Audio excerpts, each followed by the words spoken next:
Our gospel reading for this morning comes from the 12th chapter of John's gospel. As is noted in the bulletin, this happened shortly after the raising of Lazarus from the dead and after a plot has been hatched to have Jesus killed. I won't address it in the sermon, but it's worth noting that the line Jesus speaks about always having the poor with you is a rather famous one and sometimes a troubling one. Although I think Jesus is likely paraphrasing a command from the Old Testament, in which the fact that the poor are always with you is the reason for which you must always take care of the poor. It's not, Jesus is not saying forget about them or that they're unimportant. Now let us listen for what the Spirit would say to us through these words. 6 days before the Passover, Jesus came to Bethany, the home of Lazarus, whom he had raised from the dead. There they gave a dinner for him. Martha served, and Lazarus was one of those at the table with him. Mary took a pound of costly perfume made of pure nard, anointed Jesus' feet, and then wiped them with her hair. The house was filled with the fragrance of the perfume. But Judas Iscariot, one of his disciples, the one who was about to betray him, said, "Why was this perfume not sold for 300 denarii and the money given to the poor?" He said this not because he cared about the poor, but because he was a thief. He kept the common purse and used to steal what was put in it. Jesus said, "Leave her alone. She bought it so that she might keep it for the day of my burial. You always have the poor with you, but you do not always have me." The word of the Lord. Thanks be to God.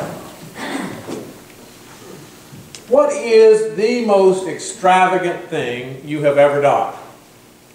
Think about that for a moment. Try to recall a time when you lost all restraint, all concerns about budgets and paying bills, and simply engaged in wild extravagance. Now, most of us have occasionally splurged on a car, a vacation, or a gift, but I'm talking beyond that. I'm talking about a time when you simply forgot all prudence, all worries about tomorrow, and acted with uninhibited extravagance.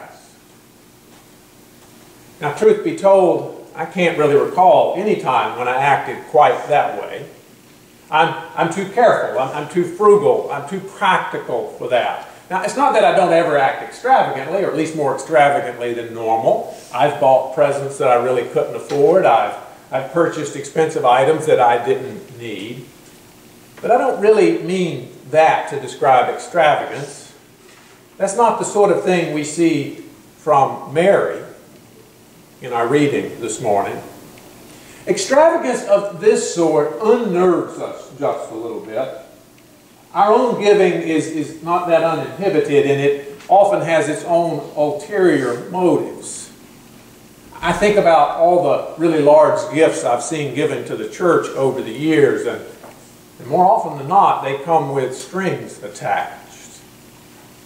We're not really quite sure how to handle genuine, extravagant generosity. If someone of very modest means gives the church $100,000, says she wants to remain anonymous, and she doesn't care what happens with the money, well, the governing board meeting that follows is going to be very interesting. There's going to be a lot of suspicions. There's going to be a hunt to discover those ulterior motives, and then there's going to be a lot of fighting about what to do with the money. In a commentary on today's gospel, I ran across an interesting little story on extravagance. It took place at a stewardship conference attended by a number of pastors. And the conference leader was up there speaking something about making offerings directly to God, not generating very much excitement among any of his listeners, But then he took a $100 bill out of his wallet and he set it on fire. Suddenly he had everybody's attention. And somebody murmured about the legality of burning U.S. currency, and someone else joked, hey, if you're going to be throwing away money, you got any more hundreds? But then the speaker responded, do you not understand? I have given it to God. And that means that it is going to cease to be useful to the rest of us. Now, my giving tends to be a little more utilitarian. I'd like for my donations to go to mission work and to helping the poor rather than going to buying the toilet paper or the vacuum cleaner bags. And I'm going to keep a receipt for tax purposes, and I will carefully consider whether or not I can afford the donation in the first place. But in our reading for today, Mary throws such cautions to the wind. She pours an incredible amount of ridiculously expensive perfume on Jesus' feet. It cost 300 denarii, which in today's terms is something like $30,000, $40,000, maybe $50,000. Surely everyone in the room that evening was stunned. In similar stories told in Matthew and Mark's Gospel, the utilitarian objection is raised by all the disciples, but in John's Gospel, Judas alone speaks. Why was this not sold and given to the poor? But the narrator lets us know that Judas is not motivated so much by concern for the poor. He was the treasurer, and he was not above keeping a little of the funds for himself. Bad Judas. But then again, if someone showed up at the church and dropped off a $75,000 piece of art that just looked stunning in our new chapel, I have to admit that I would still be inclined to wish that she had sold it and given us the money instead. Think of all the wonderful things we could do with $75,000, including paying my salary. Now, I've heard this story of Mary and her expensive perfume many times. I've preached on it on several occasions. And yet, for some reason, I don't think I've ever noticed the fact that both Mary and Judas, though they are depicted quite differently in the stories, are both described as disciples. And they are both the main characters in the story other than Jesus.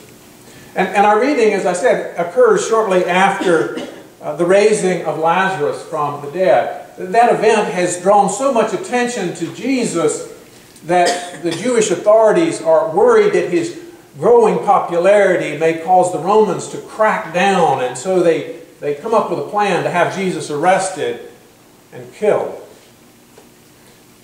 This causes Jesus to withdraw from public view, but the Passover is approaching.